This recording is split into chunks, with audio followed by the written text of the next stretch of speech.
This new year, why not let Audible expand your life by listening? Explore over 1 million audiobooks, podcasts, and exclusive Audible originals that'll inspire and motivate you. Tap into your well-being with advice and insight from leading professionals and experts on better health, relationships, career, finance, investing, and more. Maybe you want to kick a bad habit or start a good one. If you're interested in learning how to master your emotions and hearing scientifically backed advice for using your emotions as a tool, may I suggest Shift by psychologist and bestseller author Dr. Ethan Kross? Trust me, listening on Audible can help you reach the goals you set for yourself. Start listening today when you sign up for a free 30-day trial at audible.com/Wondery. That's audible.com/Wondery. Hey everyone, it's Matthew Zachary, and if you've been following my work since the Cancer Mavericks, then listen up, because my next big thing is here, and it's called Walk It Off, Men Don't Talk About Cancer. And it's the first podcast documentary series where men with cancer talk about, everything they're not supposed to talk about. Sex, shame, rage, silence, caregiving, vulnerability. It's raw, it's honest, it's long overdue, and it's everything you'd expect from me. The trailer just dropped. So subscribe today and get ready to binge all 3 episodes when the series premieres on September 11th. It's personal, it's powerful, and it's time. To learn more and to have a listen, visit walkitoffpod.com. That's walkitoffpod.com, or just search for Walk It Off Men Don't Talk About Cancer wherever you get your podcasts.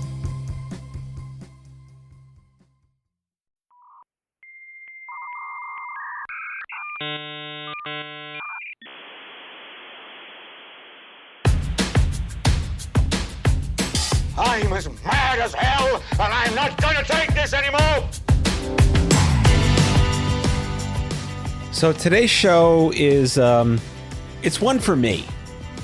I guess what I mean by that is I do a lot of shows, most of them for the movement, for motivating people to tell stories and talk to great people and rile the crowds up and fight back and become advocates and just, we're sick of the bullshit. And I'm self-indulging today because my guest is one of my oldest friends from the pre-Stupid Cancer. Yes, there was a pre-Stupid Cancer time. Her name is Vanessa Ghigliotty, and just like people have changed my life and I stand upon their shoulders, I was there for Vanessa when she needed me, and she's gone on to do incredible things because of that catalytic moment when she stumbled upon Stupid Cancer in 2006, 7, 8, and she's fierce.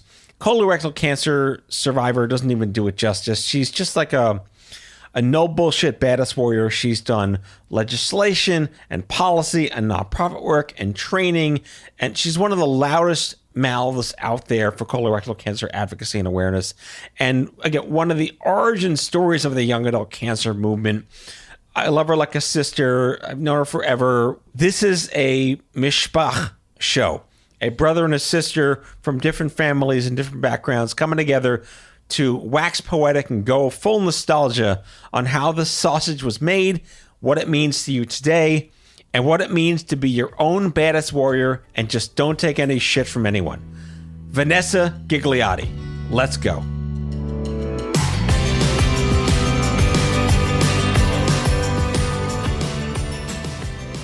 Molto bene. Molto bene. Okay. Every now and then I do shows for the audience, and every now and then I have to do a show for me. And and this is the show for me. Because Absolutely. you and I are something fucking special.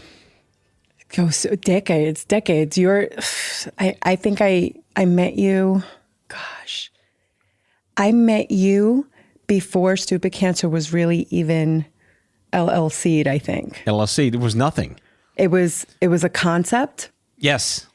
And I feel like I'm so lucky because I got to see a lot of organizations form, right? especially in the colon cancer field. It was a nebulae back then. It was just, it was that time, like when the internet started and everything kind of started around that. I feel like I came into the cancer scene where everything started in terms of support and awareness and foundations and organizations. And I got to see so many start. I kind of wish they started while I was still in treatment, but it was like right after I was finishing. But I think from a historical perspective, like we're aged out in a sense, but we got to be there when it all just started to foment. Not really a question per se, but like the next generation of us's probably have no idea what it took to start from nothing. But it should matter that they understand that how did it come from nothing? It's funny because so now, right, this actually Saturday, the 26th is my 23-year cancerversary of when I was diagnosed with stage 4 colon cancer and told to get my affairs in order because chemo would not be effective at that point. How old were you? I was 28. Okay. Never a good time. Never a good time. My life was just starting. I was actually studying my LSATs. I wanted to be a lawyer. Obviously, I'm from the Bronx and I am pushy, like as all heck. I think. And you have the best Italian last name of all time that no one can spell. No one can ever spell Ghigliotti. But like, you're from Brooklyn. I feel like we're counterparts. I think the best people come from Brooklyn and the Bronx. I'm so biased. I think we're fun, we're educated, and we get things done. We're also no bullshit. Exactly. And we tell it like it is. Yeah. The other boroughs, I don't know. I don't know if they really do that. Does Staten Island count? I know. Isn't Mayor Lou in Staten Island now? Well, they moved to South Carolina, but yeah, I grew up on Staten Island. I know. Back when it was habitable. But you're not a Staten Islander. No offense, Staten Island. I love you guys, but No, it's a shithole. I have a lot of family there. I have a lot of family there too. But I just feel like it's Jersey. You know what I mean? I really do. It's like Jersey East. Might as well be Jersey East. Yes.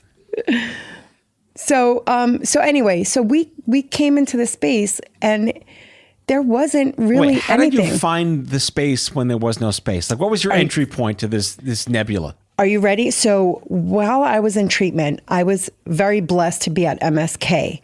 And unfortunately, I'm in the colon cancer floor and I'm treated with all of these 65-year-olds, 75-year-olds with money. I mean, they're walking in with Rolex. I'm there like so grateful that my parents are letting me live with them because I could not afford to work and have treatment because all I did was throw up. I didn't do treatment well. I did 3.5 years of throwing up, basically. I'm not even kidding. And then surgeries. I've had I think this year, because there's always reparative and damages from chemo. So I just had my 16th. It's either 15 or 16. But surgeries. You look great. Thank you. I feel great. I think that's even more important. I feel great. Well, my dad's slogan is never look under the hood, but clean up nice. Yes. I like that. Sorry, I love my iced coffee. It's a character on the show now. That's it. Hello, iced coffee. Hey, iced coffee. How are you? We got to put him with the bird, maybe. Yes.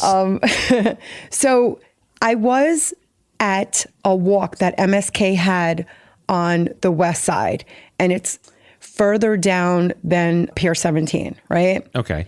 It was further down. We're actually by Chelsea Piers. That's it, because that's on the west side. Okay, yeah.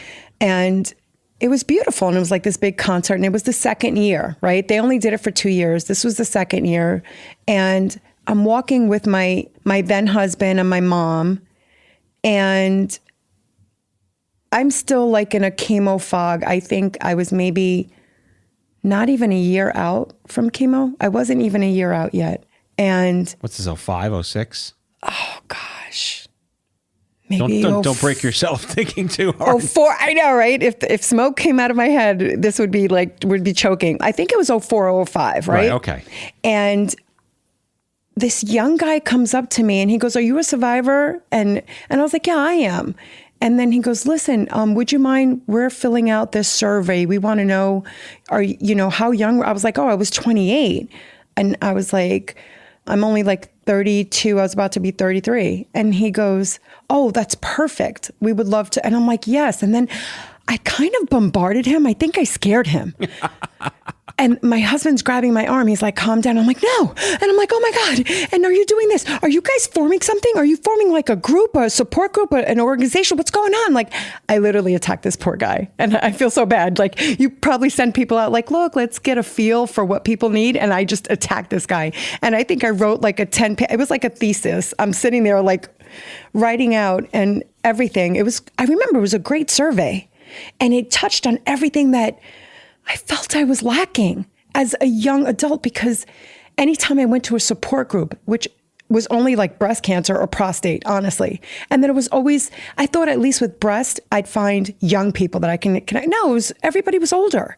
And when you're 28, you meet somebody 48, so old. Wait, who is this mystery human? I Ever trace the cord back? The guy never stayed with stupid cancer, so I don't know if he was like a volunteer or whatever. Well, we didn't exist back then. No, there was no it was no I2Y, name. there was no nothing. No. It was not a name, but it was all about young cancer, and it was you guys. And I was so excited. And I remember when he left, my husband was so mad at me, and he was like, you can't like verbally like just attack people. And I was like, no. And I was like, no, you don't understand. And I remember I started crying because I was like, you don't understand. I need this. I've been searching for this. This is that missing piece of my cancer journey that I needed so badly.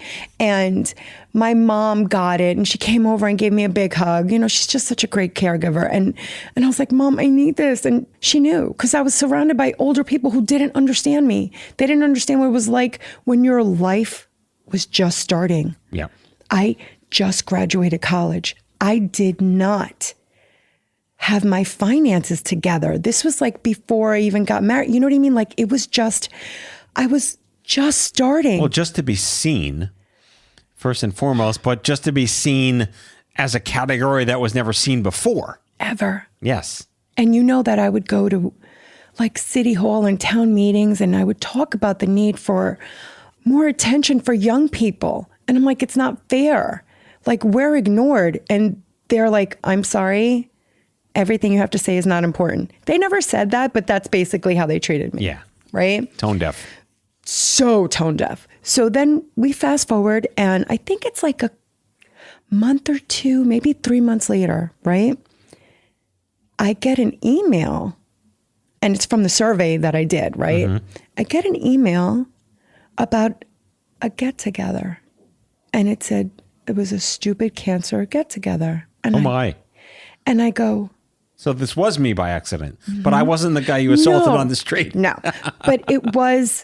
but you had my email because I did that survey, and I filled out my name and my email. So you had me. I was on your guys. I'd say I'd ask Kenny, but this was before Kenny. No, this was not Kenny. Listeners, Kenny was my co-founder of Stupid Cancer when it became a real thing in like 2010. Mm-hmm. It was, oh my God, did he elevate it? But so I remember I went there, and I went with my future ex-husband, right? Because we weren't married at this time. And we're sitting down. Is that a song, Dear Future Ex-Husband?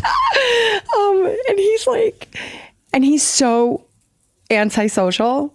I don't want to say that. He's just very introverted. Okay. And we were in that it was an Asian place.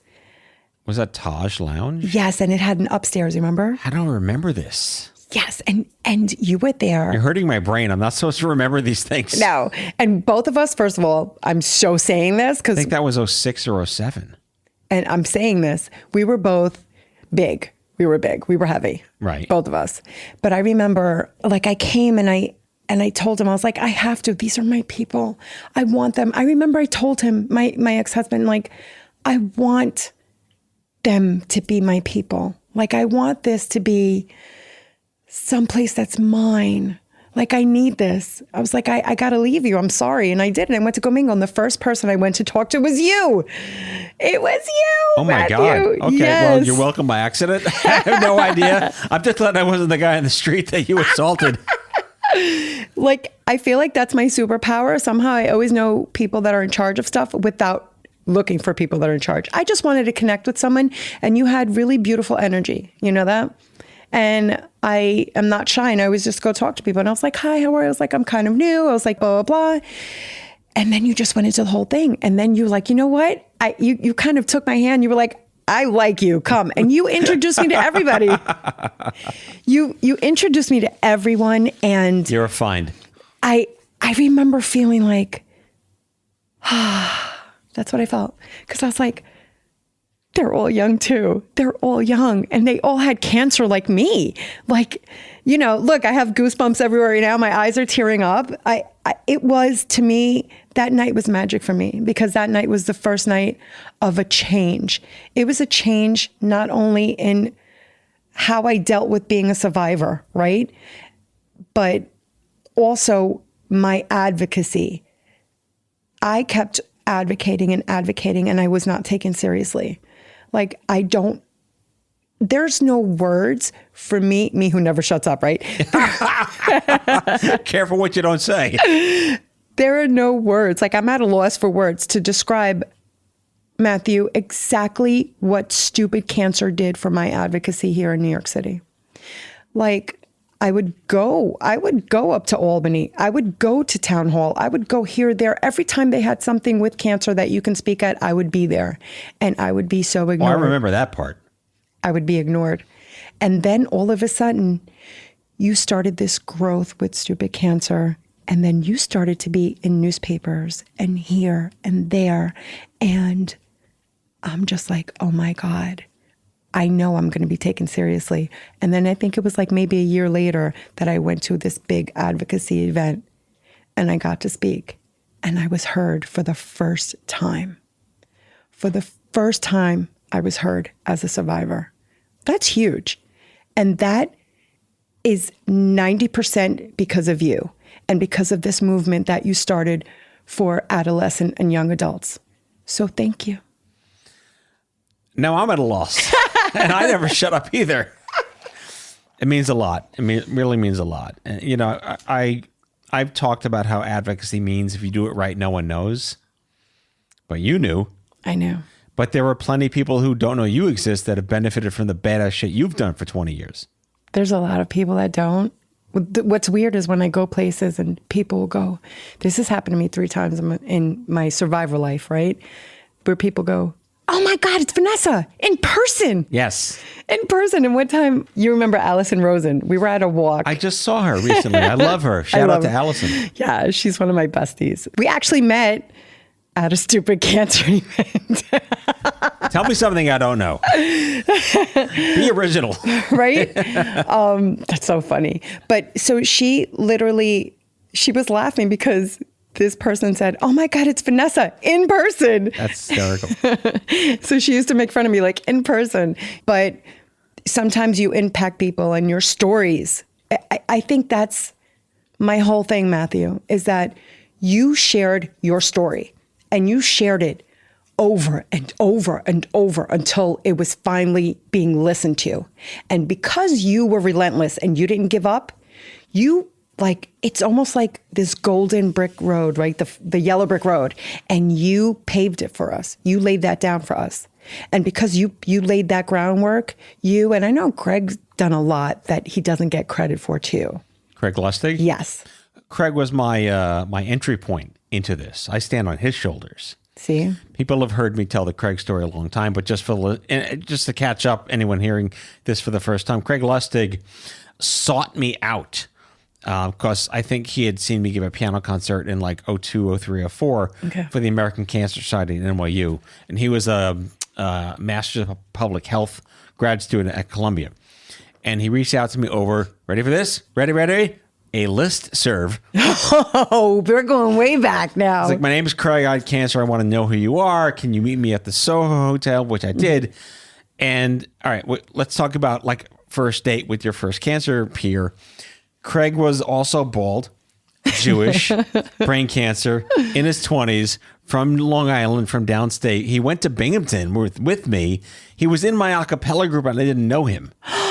So that's like 7 boxes on day one. And then Craig was on the board of the National Coalition for Cancer Survivorship. So he's like sucked me into NCCS and the Children's Cause and the Patient Advocate Foundation and Live Strong. And that's how I met Doug Ullman. And that's how I got involved with the 2006 Live Strong Summit, where I then met Heidi Adams and name dropping that people have no idea who these people are. And that was the spark to get I'm Too Young for This and Stupid Cancer off the ground. So shout out to Craig. I mean, this is like super shout out show. But you know what? See, this is what happens when you have like alumni like us, like that have been advocates and we're doing all of this stuff for everybody. We're taking our experiences and making sure that it's better for those that come after us, right? Yeah. And I knew that like this whole thing, and I totally got taken seriously. I got heard.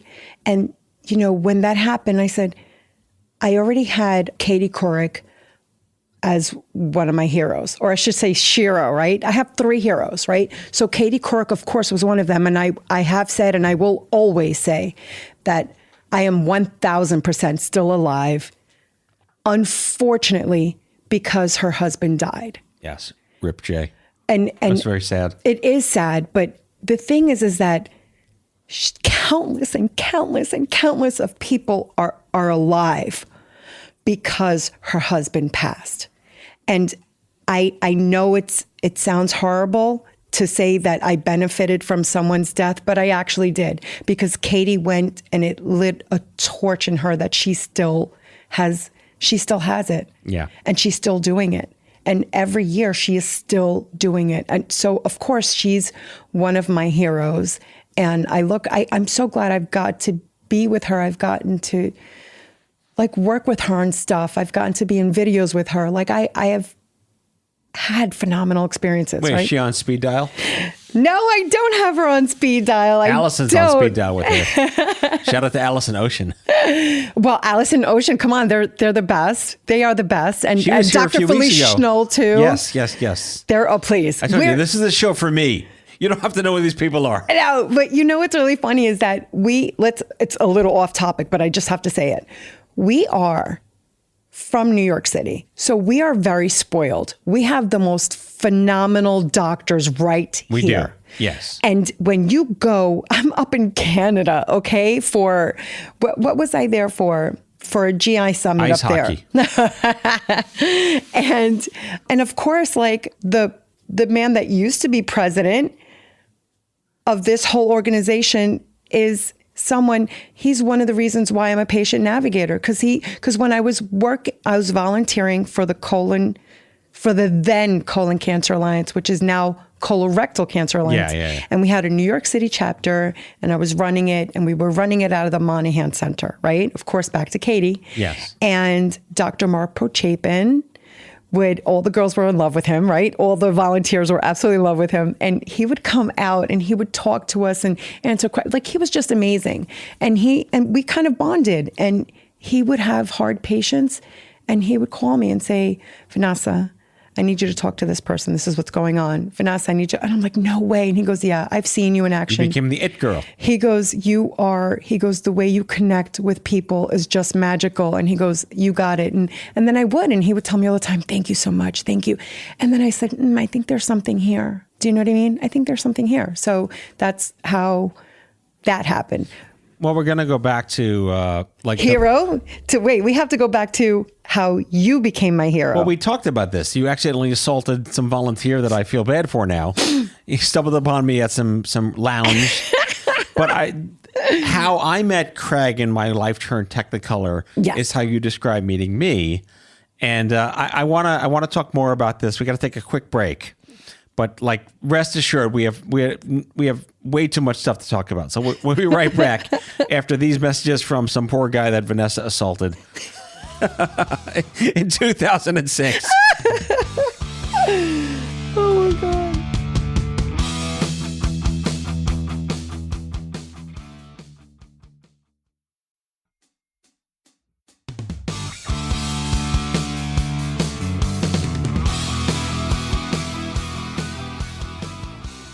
By the way, this is episode 408 of Out of Patience, which doesn't include the bonus shows. So I think it's roughly 508 of this particular show. Stupid Cancer Show ran for 512 episodes.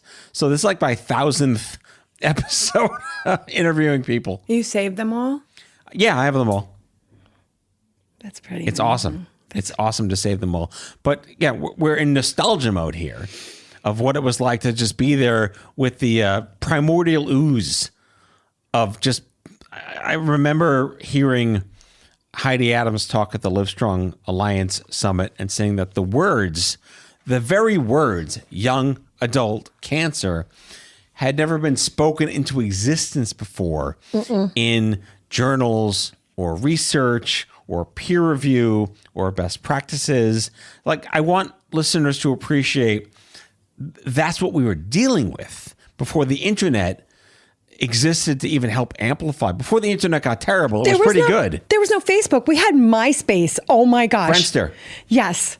That's it. MySpace That's what we and had. Friendster. That's what we had. Tom was everybody's friend. Tom was everybody's friend. MySpace, Tom, where are you? I hope you made some bank getting rid of MySpace. God. No, you're right. Because I think that there's a history there that's so important because it's funny whenever I meet patients, right? When I get a new patient and I'm navigating them and they sit there and talking about how alone they are and how they really couldn't find anything. And I have to be quiet and respectful because you have to remember, this is one thing. Because you talk a lot. I actually am really good when I do patient navigation. I'm really good. I'm sure you are. Like I didn't think I knew how to shut up, but I do. Okay.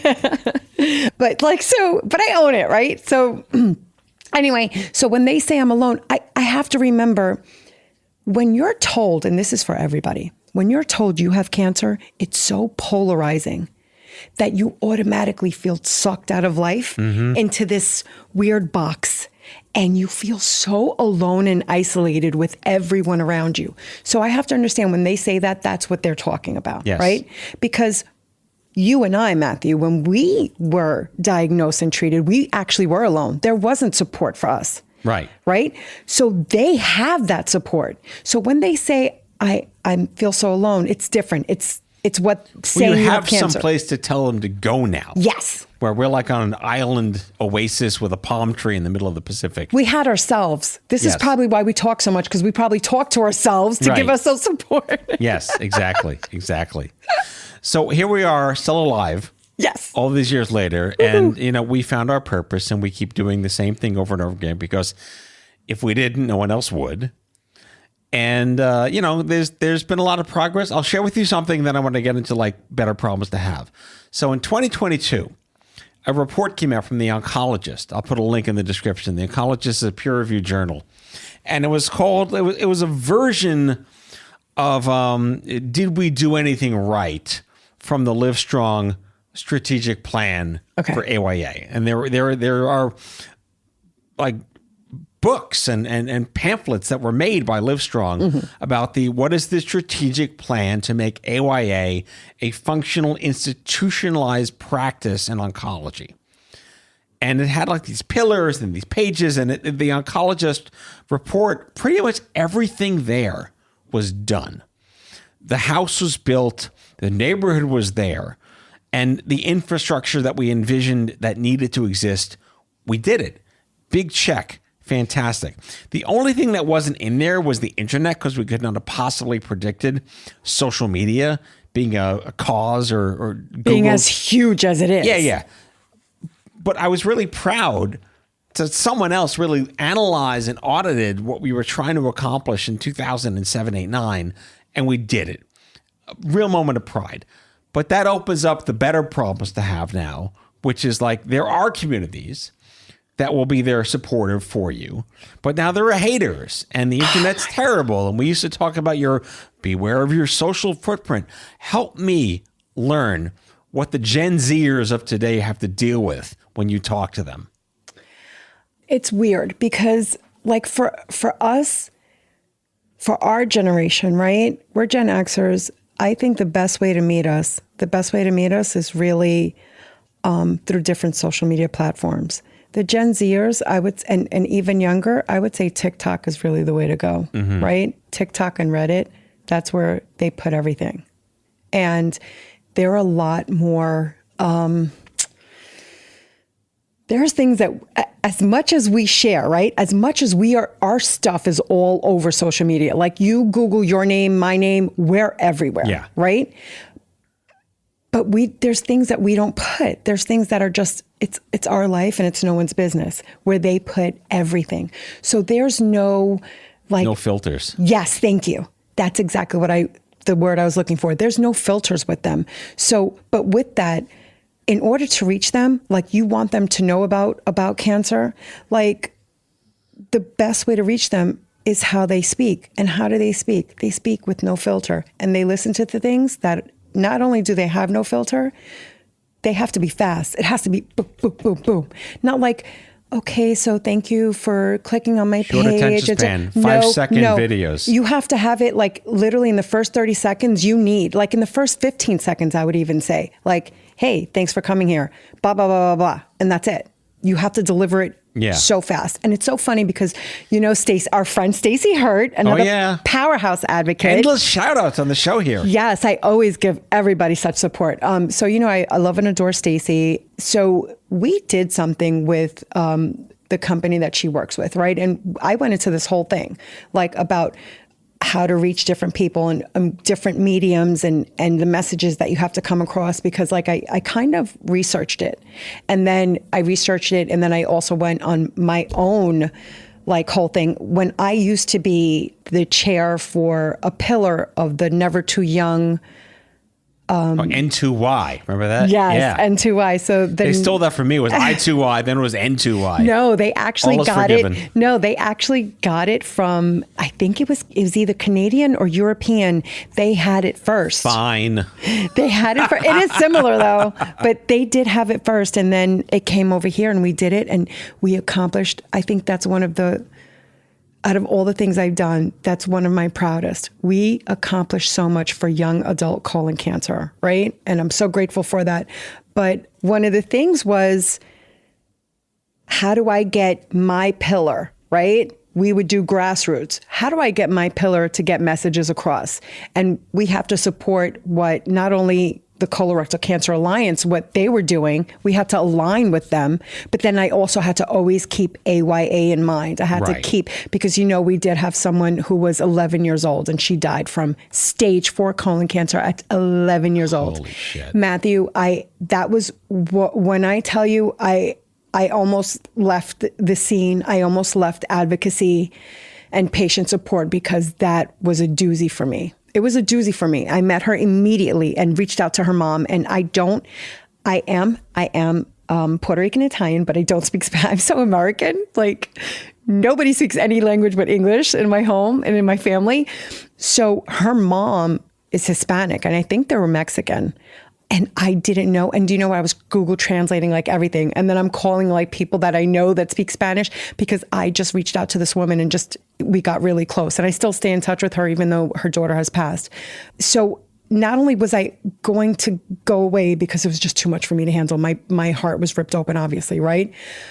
But then I had to really dig deep and say, no, I have to use this because here we are. We're 23 years since I was diagnosed. And mind you, I was ignored and misdiagnosed 2 years before I was diagnosed in the emergency room of a hospital. That's what happened with me. Good times. Right? And it's 23 years later, and people are still ignored. People are, especially young people, we're ignored until we're late stage, which is harder to beat. I'm going to play devil's advocate. Do it. Yes. I don't like doing this, but I have to play devil's advocate because I keep hearing this. I'm at a position now where anyone could say anything to me. The odds of getting sick with cancer under the age of 45 are less than 0.05%. If you look at the 1.8 million diagnoses every year, less than 4% are under 40. It's about 80,000 young adults out of 1.8 million. Do that math. Pediatrics has been steady around 10,000 a year. So you're looking at 70,000 to 80,000 out of 1.8 million out of 330 million people. The odds are improbable. They're terrible to get, but if you're in the odds, yes, you're all the odds. Wow. So medicine never focuses on minority. not like race minority, but like on probability minority, the least likely is dismissed because it's probably something else. And I will also double advocate. I'm going to make this stat up on the spot that it's probably 99% something else. You heard the stat here, folks. I made it up. But So that's my devil's advocate. But I'm going to double advocate back. All Ready? Right, double dog dare me back. We're gonna go back and forth. You do know that right now, I'm not talking about the other cancers like pan cancers right now. I'm just talking about colorectal because that's the one that's personal for me. Well, that's the uptick. We are number one in men, number one killer in men in their 30s. Yeah, you beat Hodgkin's. Congratulations. Man, I wish we didn't. This is not something I want to, you know what I mean? So because of that statistic alone, when someone goes to their doctor, what my problem is, and what my problem has always been, I don't want doctors to consistently think, well, you have no family history, so I'm not gonna even bother to send you to a gastro. Right. When we know family history is so vital in any kind of cancer, especially colon, but it is really a small percentage that actually has family history. Mm-hmm. When you look at the overall picture of people. Is it less than 5%? It's not a lot. It's small, yeah. It's not a lot. I think it's maybe 30% of all cases. Okay. So you have 70% sporadic. That's huge, Matthew. So if you're a doctor, just come on, and especially when patients have actual health insurance, like why not just humor your patient and go send them to a gastro? Again, I think because primary care. Yeah. It's not the first thing that would come to mind. It's probably something else. They might be right. But your point is, not everyone's born like us with congenital chutzpah, where we're willing to fight for ourselves because we know our bodies. And many people will just be, okay. And the main issue with AYA, when the early research came out, is we are diagnosed as stage 4 more than any other age group because we're not taken seriously. But I try to wrap my head around reasonability and accommodation on medical professionals' practice Hippocrates. That's their job, their lot in life, their oath is to do this. They don't intentionally want to ignore you so you get stage 4 cancer. It's just the odds are in your favor that it's not until it is, and that's the regrettable truth. I know, but I still think that's our new torch. I really do. Yeah. I agree. I really do. Because when you think about it, we've done so much for patients to have a home. Patients have home, especially young patients, AYA patients. We have a home now. And I say we as in we're now middle-aged, right? And I'm proud of that. We fought hard for that, Matthew. It's a pleasure and a privilege to be achy. And in pain every day. And the gray hairs, yeah. I have a prostate now, too. It's like, hi, Matt, you're 50. Guess what I'm going to do now? Fuck up everything. Oh, my God, seriously, right? But we fought for that. So, but I say we as in we have that lived experience. Yes. Which is everything. And that's why I love when people always take patients' experiences whenever they're doing anything, because you can't say like, I'm doing this for the patient or the survivor and then not talk to us, right? Right, yeah. Hey, hello, we're in the room. I'm standing right here. Wait, didn't you share that? You shared that meme. So I saved it. Yeah. That's my favorite thing. Yep. Hello, I'm right, literally the elephant in the room. Sometimes I get frustrated with things and I have to remember, like it was earlier this week, I was fighting for a patient to get PET scan, right? And it's this whole rigmarole. I'm sure you have gone through it yourself personally, where your health insurance won't pay for a PET scan, but they'll pay for a CAT scan that shows that you need a PET scan. I actually just went through this and somehow they approved an MRI because I had to fight for it because they wanted to do a CAT scan. Wow. So I won. I got them to do the MRI and not force me to do something that would have been less effective first. Small victories. Small victories are huge, huge in our life. Like once you have cancer, especially like really serious cancer, like all cancer is serious, but I don't want to say lucky because that's not the right word and that's inappropriate, but the ones that are stage 1, it's so serious. But if you're going to have cancer, stage 1 is the one you kind of want. Well, that was kind of the manifesto of stupid cancer, Right? was that there's no good cancers. No. And it's not a contest. Oh, it's definitely not. No.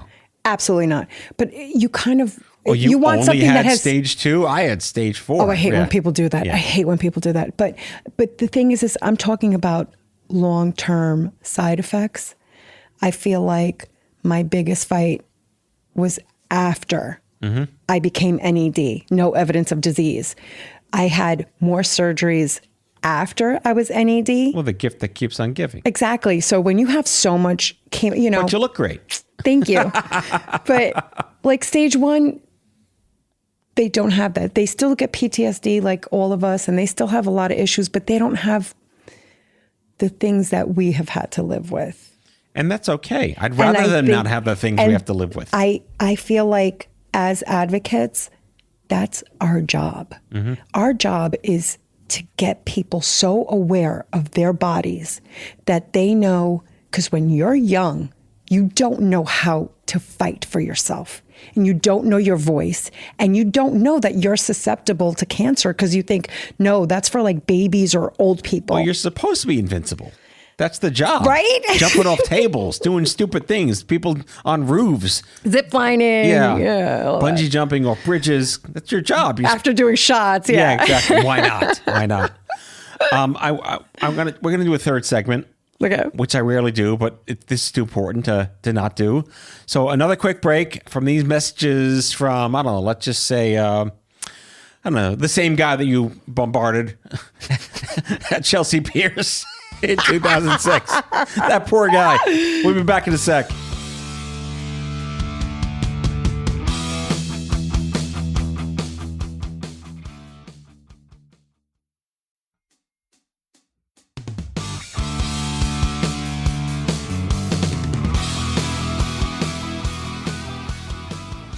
What I want to talk about you being a great mom, Okay. because most people don't know that about you, and then I want to do a lightning round, which is my surprise for the show. You do know I have menopause. My brain does not work. No, you don't have to answer any questions. Okay, good. All right. So third segment, I want to get through this because we could have 11. We should do our own series. Absolutely. The Matt and Vanessa Hate Everybody podcast. But one thing I've always found interesting about you and very special about you that often goes under the radar because you're so enshrouded with this advocacy halo around you. You're a fucking amazing mom. Thank you. You have family. You've raised a family. Yeah. Through all this bullshit. Tell me a little bit about that. I know, as I get emo. So I had my son young, right, which is an incredible challenge in itself. And, you know, I had a lot to prove to my family, to everybody around me that, you know, they get disappointed, right? And then on top of it, my son is severely dyslexic. So while I'm fighting for my life, I'm fighting for my son to get this amazing education, right? And I remember being in the hospital bed, because I was always in the hospital. I mean, the MSK was so amazing to me. They knew, like, my son's birthday was coming up, and I'm there in the hospital, and they had the patient lounge, like, decorated, and all the patients came and brought my son presents, and we celebrated my son's birthday. We just couldn't blow out any candles, right? And we had a cake and everything, and it was just amazing. And anyway, and I just remember being like at the Board of Education with my chemo bag that I used to call my Prada bag, and I'm there fighting, and I'm like throwing up, and they're getting mad at me, and I'm like, then have me see somebody. We've been here for 2 hours already. This is chemo. In case you didn't notice, this is chemo. And I'm like showing how it's attached to my body. Yeah. And I'm like, let's get things done. Someone came out and was like, I am so sorry. What can we do? And I'm like, my whole thing was, I need to see my son graduate high school. I don't care if the minute he gets his diploma, I drop dead. I have to see my son graduate high school because my parents would have let him slide on everything. They would be like, oh my gosh, his mother died, it's okay. Oh my gosh, his mother died, it's all right. Card. And my son probably would have grown up to be nothing, like God forbid in jail or something. Do you know what I mean? And my whole thing was, I know how my parents are. They're going to be like, oh, my poor grandson. and they're not going to push him. They're not. And I'm like, no, absolutely not. I don't care that you're dyslexic. You're going to graduate. He graduated high school. He had all his regents. He graduated with honors. Honors English. Do you know what that is for a dyslexic child? He was on the football team. He was on the school leadership team. They formed an honor club. So he had jock friends. He had like nerdy kind of friends and everything in between. And he was, oh my God, he just everything that you could do, he did. He was this phenomenal kid. And he had to grow up really young. And I remember it accelerates your maturity very quickly. His childhood, I kind of took that away. And it's really sad. I had to sit down with him at 11 years old, with him and my parents, his dad on the phone who was out in California, and his lawyer, my lawyer and his social worker, and decide who was going to raise him when I died. At 11 years old, my son had to make that decision. And then in the whole legal thing that we put up, all the legal papers, it had to say that if he changed his mind and wanted to live with his dad, it was okay. Like my parents and his dad had to agree with that, and it did. It happened, and I tell you, after everybody went to bed that night, I've never cried more in my life than I did, because I know that day I took my son's childhood away, his innocence. It was gone. It was done. And he would come into the room, and I would pretend to be sleeping, and he would put his finger under my nose to check to see if I was still breathing. Oh my God. I know. And then he would clear out my like throw up bucket, and he would clear it out and come back in, and then put the blankets back over me and go back to his room. And I would cry myself, like I would spend all night crying, and then wake up the next day and act like everything's okay. Mm-hmm. Like I didn't want people to know that I'm suffering, like that. Not only did I have cancer, my son did too. And I have to somehow make this little human that's mine into a man that's okay, right?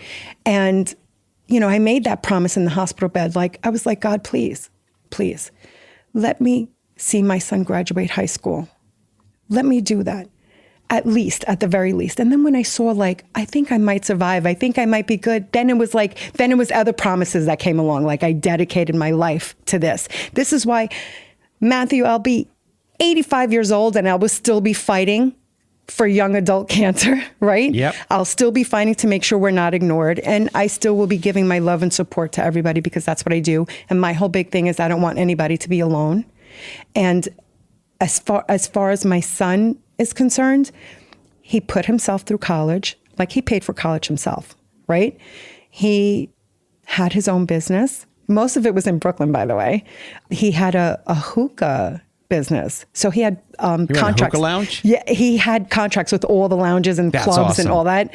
And he had people working for him, and he had that for 7 years, and it was amazing. And then, and now he's in the movie industry, he's union, and he works and builds sets. So he's educated, right? Which for a dyslexic kid, that's amazing. So my son's educated. He's got a trade. And he's in the union. And he has the best insurance that I'm like, why didn't I do that? Why did I go to college? It's a shame you're not proud of him. And then, of course, he's the funniest, like, oh my God. I just think he's hilarious. Of course I'm biased. That's my baby. Yeah. Well, dreams can come true, miracles can happen, and somehow we're still here. Which brings me to our, I call it a lightning round. It's not a lightning round, but I as a skeptic of AI, I actually use it for this purpose at the end of the show. Okay. So I feed ChatGPT everything I could find about you on the internet, but then I do a voice recording into Otter and tell it what you mean to me. And then I do the translation, the transcript of that back into Chat, and I ask Chat this question. If your life was a Netflix series, what characters from pop culture, TV, film would comprise the cast? Okay? So you are a combination of Elise Keaton from Family Ties. Because you are the OG working mom who juggles intellect, empathy, and a full house of chaos without losing her sense of humor or self. I love it. You are also Tank Girl, Brittany Murphy, the late Brittany Murphy. Freaking loved her. When you survive colorectal cancer while parenting and working in pediatrics, you earn your punk rock badge and the right to blow shit up metaphorically or literally. And finally, you are Clarice Darling from Clarice Explains It All. You don't just experience things, you break them down, make sense of the madness, and teach others how to survive with brains and wit intact. That last one is so 100% what I try to do every day in my life. So on the pro side of AI, it now knows who you are, and I agree 100% that you are these three human beings. When the Netflix series, not if, but when the Netflix series happens, oh God, Vanessa Ghigliotty, my sister, my wife in another universe, one of my dearest friends in the world, one of my oldest friends in the world, a fellow ass-kicking, no bullshit, just no fucks to give, get shit done warrior friend. This has been a long time coming. Yeah. Not the last time. You can come back anytime you want. We've done a lot, Matthew. We've done a lot. We have a lot to be proud of. We have a lot more to do. I'm excited. You know what I'm excited about? I am excited about our next chapter. I'm excited about our next chapter because you know what? There's always something new on the horizon, and we're always going to be a part of it. I'm always going to support everything you do. I know you support me, and that's it. That's what we do as cancer survivors and warriors. We are cancer family. Yep. We'll keep throwing... So keep tossing tables. All right. We'll see you next time, folks. Thanks for listening to the show. Thank you.